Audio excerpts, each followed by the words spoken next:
अब हम बात कर रहे हैं एक ऐसे जीनियस की जिसे मैड साइंटिस्ट भी कहा गया, वह है निकोला टेस्ला। 1900s की शुरुआत में टेस्ला ने न्यूयॉर्क के लॉन्ग आइलैंड पर एक विशाल स्ट्रक्चर टावर खड़ा किया था। उनका सपना था एक ऐसी दुनिया का जहां एनर्जी तारों यानी कि वायर्स के बिना हवा में बिल्कुल मुफ्त यानी कि फ्री बहती हो और सभी के लिए अवेलेबल हो। टेस्ला का ये सपना अधूरा रह गया, लेकिन सवाल ये है कि क्या आज की टेक्नोलॉजी से हम उस सपने को सच कर सकते हैं। टेस्ला के आइडिया का कोर था बिजली को अर्थ के एटमॉस्फेयर और नेचुरल कंडक्टिविटी का इस्तेमाल करके ट्रांसमिट करना। वो मानते थे कि अगर हम हाई फ्रीक्वेंसी इलेक्ट्रिकल करंट्स पैदा करें तो एनर्जी को पूरी दुनिया में वायरलेसली ब्रॉडकास्ट किया जा सकता है। जो उन्होंने टावर बनाया था इसी विजन का एम्बॉडीमेंट था, एक ऐसा प्रोजेक्ट जिसका मकसद था लिमिटलेस फ्री एनर्जी सब तक पहुंचाना। ये विजन अर्थ की नेचुरल प्रॉपर्टीज को एक बड़े पावर सोर्स की तरह यूज करने पर आधारित था। अब आते हैं मॉडर्न साइंस पर, क्या ये फीजिबल है? फिलहाल इसका जवाब नहीं है। मॉडर्न फिजिक्स मानती है कि वायरलेस एनर्जी ट्रांसफर छोटी डिस्टेंसेस पर तो पॉसिबल है, जैसे कि आपका फोन के वायरलेस चार्जर में, लेकिन लंबे डिस्टेंस पर इसकी एफिशिएंसी बहुत तेजी से कम हो जाती है। इसके पीछे इनवर्स स्क्वायर लॉ काम करता है। इनवर्स स्क्वायर लॉ कहता है कि जैसे ही एनर्जी रेडिएट होती है वो फैलेगी यानी कि डिस्पर्स होगी। इसका मतलब है कि जब एनर्जी बहुत लंबे डिस्टेंस तक ट्रैवल करेगी तो वो सिर्फ छोटा सा हिस्सा ही एक टारगेट तक पहुंचेगा और ज़्यादातर एनर्जी वेस्ट हो जाएगी।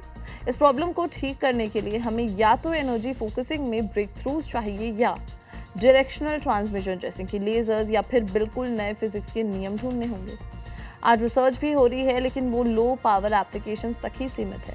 हम एम्बिएंट रेडियो फ्रीक्वेंसी सिग्नल्स को कैप्चर करके सेंसर्स जैसे छोटे डिवाइसेस को पावर कर सकते हैं, लेकिन टेस्ला के सपने जैसा बड़ी मात्रा में यानी कि वास्ट अमाउंट्स में फ्री एनर्जी निकालना जिससे पूरे शहर को बिजली मिले, हमारी करंट साइंटिफिक कैपेबिलिटीज से बाहर है। टेस्ला के vast amounts of free energy और मॉडर्न फिजिक्स की डार्क एनर्जी में बहुत बड़ा अंतर है। कई लोग इन्हें कंफ्यूज करते हैं, लेकिन ये फंडामेंटली अलग है। टेस्ला का कॉन्सेप्ट ये था कि अर्थ की नेचुरल इलेक्ट्रोमैग्नेटिक प्रॉपर्टीज पर बेस्ड था। उनका विजन था एटमॉस्फेरिक इलेक्ट्रिसिटी, सूरज की रेडिएंट एनर्जी और अर्थ की कंडक्टिव इनोस्फेयर को टैप करना। ये ऑब्जर्वेबल फिजिकल फेनोमेना पर आधारित था। डार्क एनर्जी यानी कि मॉडर्न कॉस्मोलॉजी, ये एक अननोन फॉर्म की एनर्जी है जो पूरे यूनिवर्स के 68% एनर्जी कंटेंट के लिए जिम्मेदार मानी जाती है। इसकी वजह से यूनिवर्स तेजी से एक्सपैंड हो रहा है। डार्क एनर्जी कॉस्मोलॉजिकल स्केल पर तो दिखती है, लेकिन ये हमारे मैटर या रेडिएशन से डायरेक्ट इंटरैक्ट नहीं करती। इसकी नेचर अभी तक एल्यूसिव है, इसलिए ये एक्सेसिबल या यूटिलाइजेबल नहीं है। अगर हम इसे समझ भी पाएं तो इसे इस्तेमाल करने की टेक्नोलॉजी हमारे थ्योरेटिकल फ्रेमवर्क से अभी बहुत दूर है। इसलिए टेस्ला का आइडिया टैंजिबल था, जबकि डार्क एनर्जी थ्योरेटिकल कॉस्मोलॉजी का हिस्सा है। भले ही फ्री एनर्जी का सपना अधूरा रहा, लेकिन टेस्ला के अन्य आविष्कार यानी कि जो अदर इन्वेंशंस थे उन्होंने हमारी दुनिया को बदल दिया।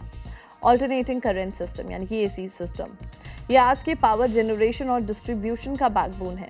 टेस्लास कॉइल, इस हाई वोल्टेज ट्रांसफार्मर ने रेडियो टेक्नोलॉजी और वायरलेस कम्युनिकेशन की नींव रखी। फिर आता है रिमोट कंट्रोल। उनके एक्सपेरिमेंट्स ने वायरलेस कंट्रोल की दिशा में पहला कदम रखा। निकोला टेस्ला का फ्री एनर्जी का विजन आज भी एक अनअचीव्ड आइडियल है। मॉडर्न फिजिक्स और इनवर्स स्क्वायर लॉ के चलते इसे सच करना बहुत मुश्किल है, लेकिन उनका काम हमें हमेशा इंस्पायर करता है कि हम विज्ञान की सीमाओं यानी कि बाउंड्रीज ऑफ साइंस को आगे बढ़ाते रहें। तो क्या आपको लगता है कि 25 साल बाद एनर्जी फोकसिंग में कोई ऐसी ब्रेक थ्रू आएगी जो टेस्ला के इस विजनरी सपने को भले ही छोटे स्केल पर सच कर दिखाएगी? कमेंट्स में बताएं।